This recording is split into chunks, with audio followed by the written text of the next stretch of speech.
Hello friends, आप सभी का स्वागत है eagle IAS the study zone में। साथियों, यूपीएससी मेंस 2025-26 की जो क्लासेस प्रारंभ किया गया था उसमें हिस्ट्री ऑप्शनल पेपर 1 का जो मैपिंग सेक्शन है उसको लेकर के मैंने एक सीरीज़ प्रारंभ किया था, जिसके तहत 2024 से लेकर के 2014 तक जो है 10 वर्षों के प्रश्न पत्रों का पीवाईक्यू डिस्कशन के लिए मैंने कहा था। और आज उसी का जो है लास्ट डे है। आज 2015 और 2014 के प्रश्न पत्रों का मैपिंग जो प्रश्न है उसका डिस्कशन किया जा रहा है। मैपिंग जो पीवाईक्यूज का उसका उद्देश्य क्या था? उद्देश्य जो है एकदम ट्रांसपेरेंट और क्लियर है। चूंकि इसमें 20 प्रश्न पूछे जाते हैं, जिसमें क्या है ना 50 मार्क्स है, अर्थात 2.5 मार्क्स ईच का है। और इससे साफ है कि ये 50 मार्क्स जो है आपके ऑप्शनल पेपर में आपको थोड़ा आगे बढ़ा देती है। ये 50 क्वेश्चंस की अगर हम कंक्लूजन पर आते हैं, अर्थात 2024 से लेकर के 2014 तक के जो प्रश्न हैं उसका कंक्लूजन क्या है, क्या निकल करके आ रहा है, मुख्य बातें।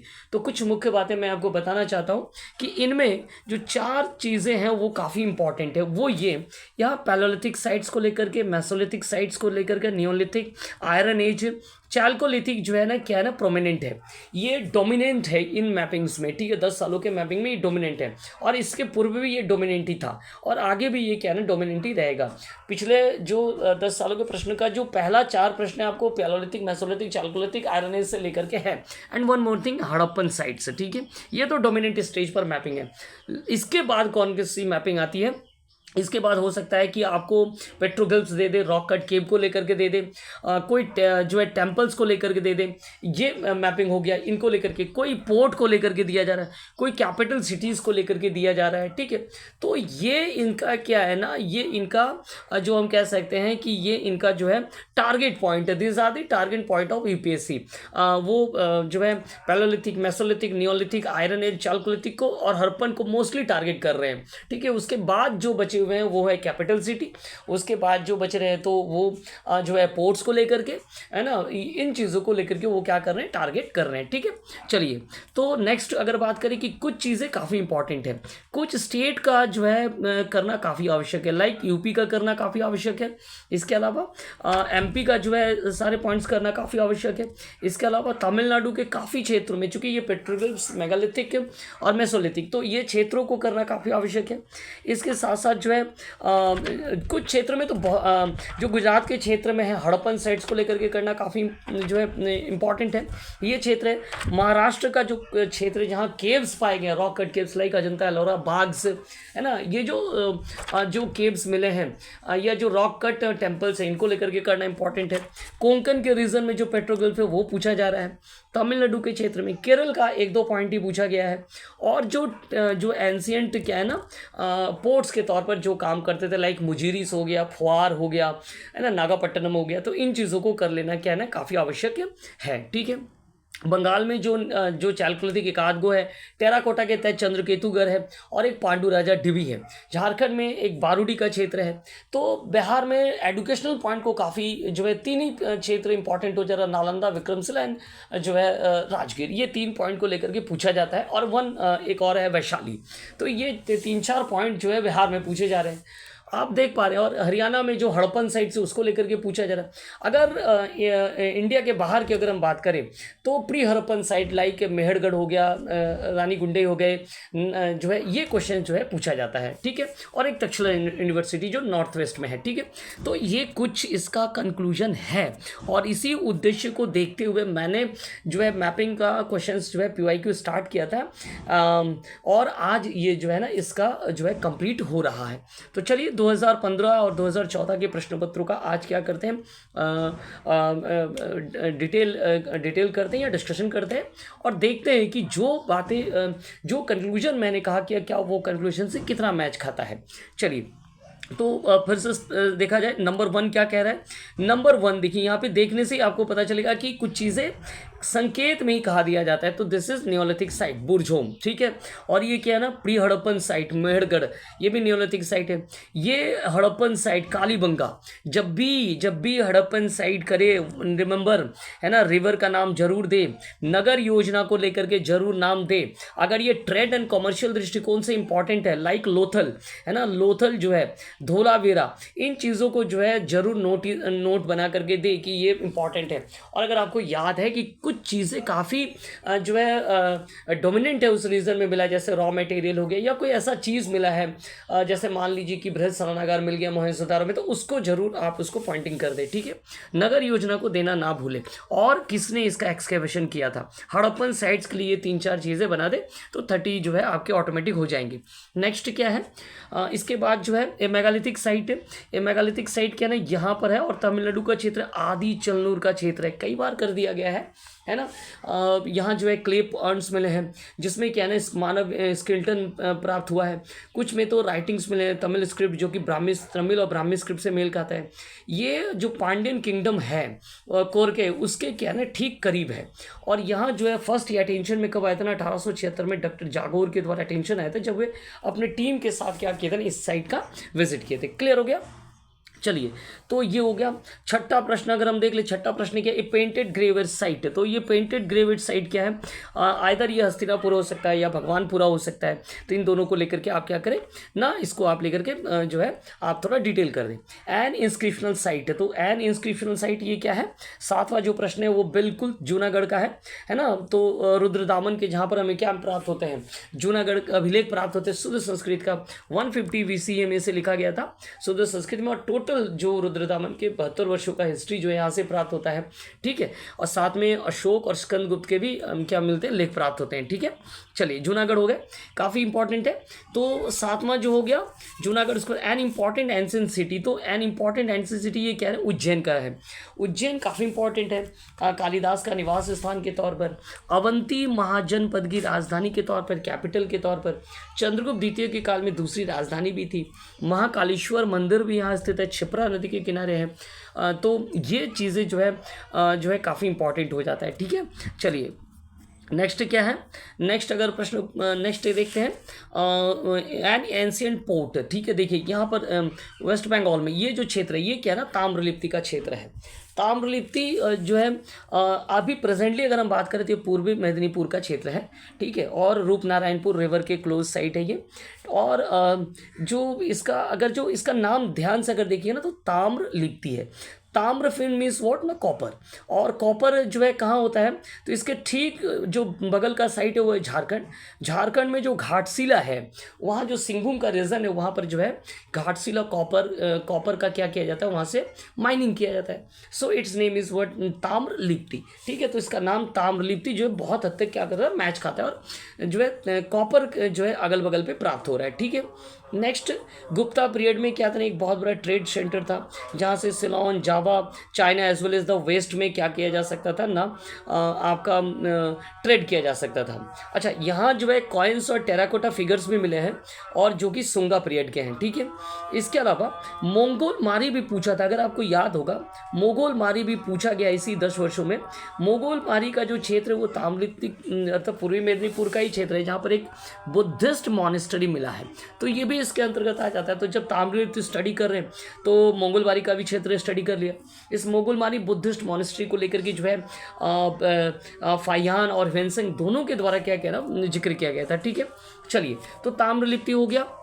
नेक्स्ट जो क्वेश्चन है 10वें नंबर का, an site of ancient cave painting, an site of ancient cave painting. तो ये सीतना, यहाँ देखिए ये सीतनावशल का क्षेत्र है, ठीक है। सीतनावशल का क्षेत्र, और सीतनावशल को लेकर के भी कई बार पुडुकोट्टई है ना, तमिलनाडु। 2nd सेंचुरी का जैन कैप भी यहाँ पर है, रॉक कट मॉनेस्ट्री है और कावेरी नदी के करीब है। 7वीं से लेकर के 9वीं शताब्दी के जो जैन चित्र के अवशेष प्राप्त होते हैं, यहाँ जो अरिहंत रहते थे, जो जैन संबंधी जो अरिहंत थे उनके चित्र प्राप्त होते हैं। और पांड्यन पीरियड है, ठीक है, पांड्यन पीरियड काल के थे ये, ठीक है। तो ये हो गया सीतनावशल केव, ठीक है, काफ़ी जो है फेमस है। चलिए, नेक्स्ट क्या है, नेक्स्ट अगर हम देखेंगे 10वें नंबर के बाद 11 नंबर का जो साइट है वो क्या है। 11 नंबर का जो साइट अगर हम देखा जाए तो ये बिल्कुल अमरावती का जो साइट है, है ना, ये बुद्धिस्ट साइट, और बोलने की आवश्यकता नहीं है। यहाँ पर अमरावती कला का भी विकास हुआ था, जो कि 3 कलाओं में से एक है, अर्थात गंधार कला, साथ में मथुरा कला और अमरावती कला। ये 3 कलाएं जो है उस समय बुद्ध की मूर्तियों को अलग अलग शेप देने के लिए जो है अलग अलग, जो हम कह सकते हैं कि प्रभाव, चाहे वो इंडियन इफेक्ट हो, अगर वो ग्रीको रोमन इफेक्ट हो तो जो है गांधार शैली हो गया, मथुरा काल में जो बने हैं, है ना, तो वो मथुरा शैली हो गया, खास करके कनिष्क के समय में डेवलप हुआ था।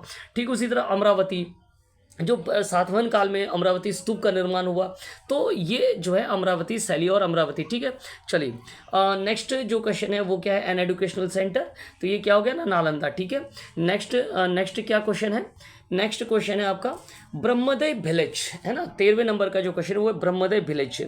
तो 13वें नंबर का जो प्रश्न है वो देखिए, उत्तरा मेरूर इसको कहते हैं, या उत्तर मेरूर, उत्तरा मेरूर कहते हैं। ठीक है, अब ये क्या ना, चोल काल में जो स्वशासन था उसको ये क्या ना दिखाता है। यह जो है कांचीपुरम का एक क्या ना पंचायत शहर है उत्तरा मेरूर। सॉरी, पल्लव शासक नंदी वर्मन के क्या प्राप्त हुए हैं, पल्लव शासक नंदी वर्मन, जो कि 750 आसपास में जो है ये ब्रह्मोदय ग्राम के रूप में स्थापित किया गया था उत्तरा मेरूर को। और यहाँ 25 से ज़्यादा क्या इंस्क्रिप्शन पाए गए हैं, जिनमें से पल्लव राजाओं के 4 हैं। उत्तरा मेरूर जो शिलालेख है उसमें ग्रामीण स्वशासन को लेकर के क्या है उल्लेखनीय कहा गया है, जो ये बताता है कि यहाँ जो है 2 प्रकार की ग्राम सभाएं थी, एक तो सभा और दूसरा था ऊर। जो सभा थी वो क्या थी ना, ब्राह्मणों से जुड़े हुए थे, और जो जनरल लोगों का था वो था ऊर। तो सभा के द्वारा किस प्रकार कंट्रोल किया जाता है ग्रामीण स्वशासन को, उसको लेकर के डिटेल किया गया। और उत्तरा मेरूर का जो इंपॉर्टेंट है इंस्क्रिप्शन, या उत्तरा मेरूर विलेज का इंस्क्रिप्शन इसी आधार पर है। ब्रह्मदेव विलेज जो कि राजा के द्वारा ग्रामीणों को पूर्ण रूप से टैक्स फ्री जो गांव दे दिया जाता है उसके ब्रह्मदेव विलेज कहते हैं, और उसका जो स्वशासन है वो उन्हीं के द्वारा चलाया जाता था। तो इसके लिए जो उत्तरा मेरूर इंस्क्रिप्शन है काफ़ी इंपॉर्टेंट हो जाता है। उत्तरा मेरूर में पल्लव राजा दंती वर्मन के शिलालेख महत्वपूर्ण है, जो सभा की विशेषताओं को बताता है। चोल काल में भी जो है परांतक वन के जो है 2 शिलालेख मिले यहाँ से, जो कि प्रशासनिक व्यवस्थाओं का वर्णन करता है। तो एक तो ये पल्लव कालीन, और सब बाद में चोल कालीन जो प्रशासनिक व्यवस्था है उसको काफ़ी क्या करता है, डील करता है। काफ़ी इंपॉर्टेंट है हिस्टोरिकल पॉइंट ऑफ व्यू से। ठीक है, चलिए उत्तरा मेरूर के बाद अगर हम देखेंगे, उत्तरा मेरूर के बाद अगर कोई क्वेश्चन है तो क्या, एन एंशिएंट जो कैपिटल है, 14 नंबर का प्रश्न है। ठीक है, एन एंशिएंट कैपिटल, तो 14 का जो प्रश्न है ये क्या ना, बादामी का क्षेत्र है। चालुकास, वेस्टर्न चालुकास की राजधानी रह चुका है बादामी। चलिए ये आपको ज्ञात है। नेक्स्ट क्वेश्चन क्या है, नेक्स्ट जो क्वेश्चन है वो है एन एंशिएंट कैपिटल, फिर से एक एंशिएंट कैपिटल को लेकर के कहा जा रहा है, और ये जो है लगभग हम कह सकते हैं ये मथुरा है। ठीक है, ये क्या ना मथुरा है। तो मथुरा के बारे में बोलने की आवश्यकता नहीं है। मथुरा सुरसैनी महाजनपद का क्या था ना, ये राजधानी के तौर पर काम करता था। ठीक है, कनिष्क काल में भी ये काफ़ी एक ये कैपिटल था, और बुद्ध की मूर्तियों के निर्माण के लिए मथुरा कला शैली को लेकर के मैंने आपको अभी भी यहाँ पर जो है डिटेल किया। ठीक है, चलिए तो नेक्स्ट क्या है, 15 नंबर के बाद हम 16 देखते हैं। 8 टेम्पल साइट है, 8 temple site, 16 number temple site Orissa में है, तो बोलने की आवश्यकता नहीं है। भुवनेश्वर है, पुरी है, ये क्या ना टेम्पल से भरा हुआ है, तो पुरी का मंदिर है, भुवनेश्वर मंदिर है, तो ये टेम्पल साइट है। 17 का जो क्वेश्चन है वो क्या है, यहाँ पर है, और एन एंशिएंट कैपिटल, तो ये क्या है ना, ये हेलीबेडू का क्षेत्र है। हेलीबेडू जो क्या है हिस्टोरिकली इसको हम लोग क्या कहते हैं, द्वार समुद्र कहा जाता था, द्वार समुद्र। ठीक है, और जो हॉयसल्स जो किंगडम थे 11वीं शताब्दी में, तो उनका क्या था ना, ये कैपिटल के तौर पर काम करता था। यहाँ जो है हिंदू एवं जैन आर्किटेक्चर क्या पाए जाते हैं ना, मंदिर जो है टेम्पल आर्किटेक्चर्स पाए जाते हैं, जिसे हम लोग हॉयसल आर्किटेक्चर कहते हैं। हॉयसलेश्वर मंदिर, केदारेश्वर टेम्पल, जैन बसाड़ी यहाँ जो है मूल रूप से है, अर्थात हिंदू एंड जैन जो टेम्पल साइट्स है वो यहाँ पर जो है आपको एक साथ मिलेंगे। तो हेलीबेडू जो है काफ़ी महत्वपूर्ण है, खास करके जो हॉयसल आर्किटेक्चर है उसके लिए आज भी ये जाना जाता है, और हॉयसलेश्वर मंदिर इसका सबसे बड़ा एग्जाम्पल है जो कि हॉयसल काल में बना था। ठीक है, तो ये हो गया। नेक्स्ट देखते हैं क्या है, नेक्स्ट है एंशिएंट सी पोर्ट, तो कई बार इसको लेकर के डील कर लिया गया। दिस इज मुजिरिस, ये क्या है ना, मुजिरिस का जो है ये क्षेत्र है, और मुजिरिस को लेकर के और मुजिरिस को लेकर के पहले भी बात कर लिया गया है कि मुजिरिस कितना इंपॉर्टेंट है, चूँकि मुजिरिस से जो है मुजिरिस से देख पाएंगे कि टोटल वेस्ट पार्ट में क्या होता था ना, ट्रेड होता था।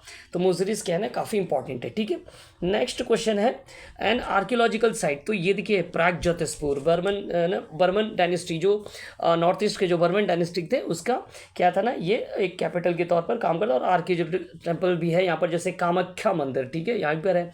तो ये आर्कियोलॉजिकल दृष्टि से भी काफ़ी इंपॉर्टेंट है। नेक्स्ट है हड़प्पन साइट। तो एक हड़प्पन साइट अगर 20 का हम यहाँ पर देख रहे थे, क्या ना, बनवाली का रीजन है और बनवाली मिट्टी का हल प्राप्त हुआ है ना, कई चीज़ों के लिए क्या है, काफ़ी महत्वपूर्ण है हड़प्पन साइट से, जिसको आप डील कर सकते हैं। तो ये 2015 का प्रश्न था, जिसमें एज यूजुअली उन्हीं चीज़ों को उठाया गया है जो 10 वर्षों में थे।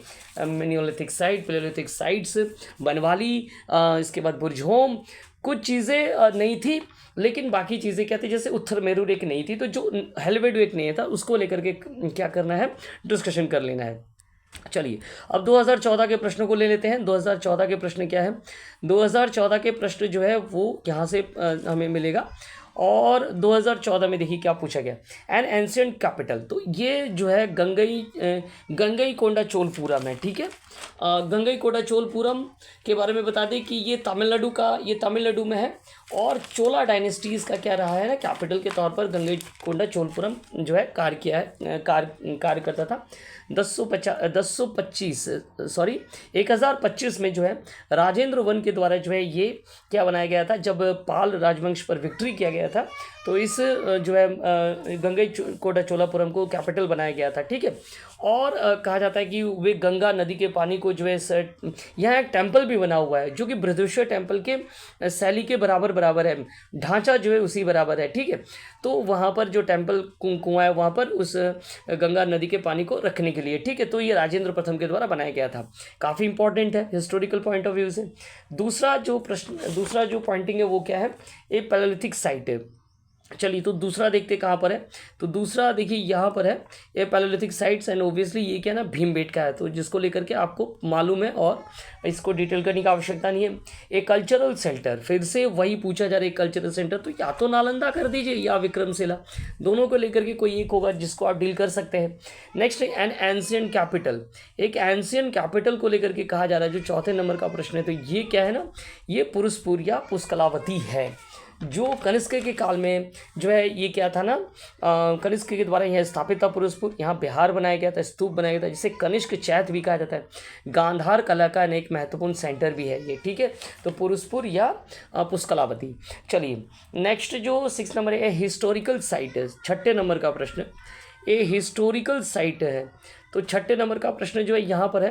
तो ये देखिए, ये रायचूर भी आप कह सकते हैं या मास्की भी कह सकते हैं, दोनों को लेकर के, क्योंकि रायचूर के अंतर्गत ही जो है मास्की है। और रायचूर में एक और क्षेत्र है, मास्की के अलावा अगर हम बात करें तो एक और महत्वपूर्ण यहाँ पर आ जाता है, कपालू करके जो है एक क्या है ना, एक महत्वपूर्ण साइट से, जहाँ पर हमें क्या प्राप्त हुआ है ना, जहाँ से हमें क्या प्राप्त हुआ है ना, अशोक के इंस्क्रिप्शन प्राप्त हुए हैं। ठीक है, चलिए नेक्स्ट अच्छा 5वें नंबर का प्रश्न हम लोगों ने नहीं किया। 5वें नंबर का प्रश्न क्या है ना, ए पैलेलिथिक साइट। तो ये चित्तौर का क्षेत्र है, चित्तौर। ठीक है, आंध्र प्रदेश का है, प्री हिस्टोरिक है। यहाँ पैलेलिथिक भी है, मेसोलिथिक है, नियोलिथिक और मेगालिथिक है। इसी क्षेत्र में हमें रेनीगुंटा और तिरुपाती भी मिलता है। चलिए, चूंकि 5वां नंबर क्या, तो 6ठा नंबर एक बार फिर से कर देता हूँ। 6ठा नंबर का क्वेश्चन था, ये हिस्टोरिकल साइट है। और हिस्टोरिकल साइट के अंतर्गत क्या है, या तो रायचूर या तो मास्की। रायचूर जो कि तुंगभद्रा और कृष्णा नदी के बीच का स्थल है। यहाँ 3 मेजर रॉक एडिट मिला, जिनमें एक मास्की में और दूसरा जो है 2 कोपाल में मिला है। ठीक है, तो या तो आप मास्की को लेकर के करें, या ये जो क्षेत्र है मास्की या रायचूर, 2 में से एक को लेकर के आप इसको डील कर सकते हैं। ठीक है, चलिए 7वां नंबर जो प्रश्न है वो क्या है, 7वां नंबर जो प्रश्न है वो है हड़प्पन साइट। तो ये हड़प्पन साइट 7वें नंबर का प्रश्न देखते हैं कहाँ पर है। तो 7वें नंबर का प्रश्न कहाँ पर है, ये रोपड़ को लेकर के पूछा जा रहा। हाँ, ये देखिए रूपनगर, जिसे इसको लेकर भी कई बार जो है कहा गया है, आप जाकर के देख सकते हैं। यज्ञदत्त शर्मा के द्वारा जो है यहाँ एक्सकवेशन किया गया था। एन एंशिएंट कैपिटल फिर से पूछा गया, ये क्या है ना, प्रागज्योतिषपुर एंशिएंट कैपिटल से ए पॉलिटिकल एंड कल्चरल कैपिटल। ठीक है, ये 9वें नंबर का प्रश्न है, ए पॉलिटिकल एंड कल्चरल कैपिटल। तो ये क्या है ना, चलिए देखते हैं। पहले यहाँ पर है एक कल्चरल कैपिटल, ठीक है, पॉलिटिकल और कल्चरल कैपिटल। तो ये क्या है ना, पैटर्न है, प्रतिष्ठान है, ठीक है। तो प्रतिष्ठान को लेकर के जो है ये गोदावरी रिवर के निकट है, ठीक है। और सातवाइन डायनेस्टी का कैपिटल था। पेरिप्लस ऑफ द एरिथेन सी में जो है इसका डिटेल भी है, मिलता है, डिस्कशन मिलता है। कल्चरल दृष्टि से अगर कहेंगे तो यहाँ जैन तीर्थ है, जो 20वें जैन तीर्थंकर हैं उनका जो है मुनीश्वरता जिसे हम कहते हैं, उनकी यहाँ पर जो है टेम्पल साइट भी है, ठीक है। तो कल्चरल दृष्टि से भी काफ़ी क्या है ना महत्वपूर्ण है, ठीक है। चलिए प्रतिष्ठान हो गया। नेक्स्ट देखते हैं क्या कुछ है। नेक्स्ट जो क्वेश्चन नंबर 8 है, ए मेगालिथिक साइट है। तो क्वेश्चन नंबर 8 है मेगालिथिक साइट, और ये कहाँ पर है, ये देखिए यहाँ पर हमें मिलेगा ए मेगालिथिक साइट, ठीक है। ये जो है ये मेगालिथिक साइट जो है वो क्या है, यहाँ पर है। और ये कौन सा रीजन है, तो ये ब्रह्मगिरी का रीजन है, ठीक है। 10वें नंबर का प्रश्न है, और सॉरी यहाँ पर है मेगालिथिक साइट, ये है, ठीक है। चलिए ये वाला जो साइट है वो ये है, और ये क्या ना ब्रह्मगिरी का रीजन है, ठीक है, जहाँ पर जो है हमें अशोक के इंस्क्रिप्शन भी प्राप्त हुए हैं। तो ये ब्रह्मगिरी हो गया। नेक्स्ट जो 11 नंबर का प्रश्न है वो देखते हैं कहाँ पर है। 11 नंबर का प्रश्न, चलिए ये 11 नंबर का प्रश्न है, और 11 नंबर में पूछा गया है ए मेसोलिथिक साइट है। और 11 नंबर का जो प्रश्न है एक मेसोलिथिक साइट है, और ये जो क्षेत्र है ये है दमदमा, ठीक है, जो कि क्या है ना मेसोलिथिक क्षेत्र है, यूपी का है, ठीक है। चलिए नेक्स्ट जो है, नेक्स्ट है 12 नंबर का क्वेश्चन, और 12 नंबर का क्वेश्चन कहाँ पर है, यहीं पर है 12 नंबर का क्वेश्चन, ठीक है। और ये बोला गया है ये चालकोलिथिक साइट, तो बट हम इसको लेकर के कहना है श्योर नहीं है 12 नंबर का, ठीक है, जो है यहाँ पर यूपी में जो चालकोलिथिक साइट है वो हमें प्राप्त नहीं हुआ है। चलिए नेक्स्ट 13 नंबर का प्रश्न देखते हैं क्या कुछ है। ये प्री हिस्टोरिक साइट, 13 नंबर का प्रश्न है एक प्री हिस्टोरिक साइट। तो ये 13 नंबर का प्रश्न है, और ये क्या ना नावदा टोली है ना, हिस्टोरिक साइट्स है, ठीक है। चलिए आगे बढ़ते हैं। एक पॉलिटिकल एंड कल्चरल साइट्स को लेकर के कहा जा रहा है कि पॉलिटिकल एंड कल्चरल साइट है। तो ये जो क्षेत्र है वो क्या है ना तक्षशिला है ना, ये पॉलिटिकल और कल्चरल साइट तो रह ही चुका है ना। तो यहीं से जो है चाणक्य जुड़े हुए थे, तो ये कल्चरल पॉलिटिकल कल्चरल साइट है तक्षशिला। चलिए नेक्स्ट क्या है, एन एंशियंट कैपिटल, ये 15 नंबर का है। और ये जो क्षेत्र है यहाँ पर अगर आप देख सकते हैं इसको, यहाँ ही पर जो है जम्मू कश्मीर का क्षेत्र है। तो ये जो क्षेत्र है ये परिहासपुर है, ठीक है। और परिहासपुर किसके द्वारा बनाया गया था, तो ललितादित्य मुक्तापेड़ के द्वारा जो है परिहासपुर बनाया गया था, ठीक है। और इसे जो है वहाँ कैपिटल बनाया गया था परिहासपुर को ललितादित्य के द्वारा। और यहाँ पर जो है उन्होंने कई मंदिरों का निर्माण भी किया था परिहासपुर में। कलहन की राजतरंगिणी में भी जो है इसका वर्णन किया गया है। तो ये जो है परिहासपुर क्षेत्र है, ठीक है। चलिए नेक्स्ट क्वेश्चन क्या है, नेक्स्ट क्वेश्चन है ए लॉस्ट पोर्ट है ना। तो लॉस्ट पोर्ट कहाँ पर है, यहाँ पर देखने को मिलता है। यहाँ 2 पोर्ट हमें मिलता है, एक तो नागापट्टनम भी है, और एक क्या है ना फुआर या पुमफुआर जिसे कहते हैं। तो एक नागापट्टनम और एक फुआर है। तो यहाँ पर फुआर जो है ये लॉस्ट पोर्ट के तौर पर जाना जाता है, ठीक है। ये क्या ना कैपिटल रह चुका है, ठीक है। ये जो है चोल काल में कैपिटल की तरह कैपिटल रह चुका है। चलिए आगे बढ़ते हैं। नेक्स्ट क्वेश्चन क्या है, नेक्स्ट क्वेश्चन है रॉक कट केव आर्ट, ठीक है। तो रॉक कट केव आर्ट ये जो है 17 नंबर का प्रश्न है। रॉक कट केव आर्ट ये क्या ना नासिक केव है, जिसे पांडुलिनी केव्स भी कहते हैं, सातवाहन काल में बना था, काफ़ी इंपॉर्टेंट माना जाता है, ठीक है। चलिए एन एंशियंट कैपिटल, चलिए एंशियंट कैपिटल देखिए बिहार के आसपास थी ये कपिलवस्तु, शाकों की राजधानी थी जहाँ गणतंत्र था। तो ये क्या है ना कपिलवस्तु काफ़ी इंपॉर्टेंट है। ए पॉलिटिकल एंड कल्चरल सेंटर, फिर से पूछा गया है कि एक पॉलिटिकल और कल्चरल सेंटर, तो ये क्या है ना वल्लभी का क्षेत्र है, जो कि पॉलिटिकल और कल्चरल सेंटर भी रह चुका है, एजुकेशनल सेंटर भी रह चुका है। और अंत में एन एंशियंट टाउन, जो ये एंशियंट टाउन अगर ये है तो क्या है ना ये ग्वालियर का रीजन है, जो कि एंशियंट टाउन है ना। तो ये क्या है ग्वालियर है, जो कि यहाँ पे हमें क्या मिलता है सन टेम्पल भी मिलता है, और एक जो है प्राचीन काल का क्या है ना ये जो है एंशियंट कह रहा है टाउन रह चुका है, ठीक है। तो ये कुछ चीज़ें थी 2015 और 2014 का जो मैपिंग था वो कर दिया गया, और जो सीरीज़ प्रारंभ किया गया था आज उसे एंड कर दिया गया है। कई चीज़ें कंक्लूजन के तौर पर बाहर आई है। जो 50 मार्क्स हैं वो इन 10 वर्षों से करने के बाद जो है आई होप कि आपके दिमाग में काफ़ी कॉन्सेप्ट क्रिएट हो चुका होगा। कुछ चीज़ें में लोकेशन में जो और क्लैरिटी की ज़रूरत थी, जो शायद हमारे द्वारा फाइंड आउट नहीं किया गया हो, लेकिन आसपास के रीज़न को तो फाइंड आउट करने की कोशिश की गई है, भरपूर कोशिश की गई है। तो हमारे साथ जुड़े रहिए अगली क्लासेस के लिए, और अगले ऑप्शनल्स के तहत क्या कुछ लेकर के क्या कुछ हम आपके लिए लाएंगे, वो देखते हैं। और बहुत जल्द जो है अगली जो ऑप्शन के तहत जो है क्लासेस लाया जाएगा। हमारे साथ जुड़े रहिए, और हमारे साथ जुड़ने के लिए आप सभी का बहुत बहुत धन्यवाद।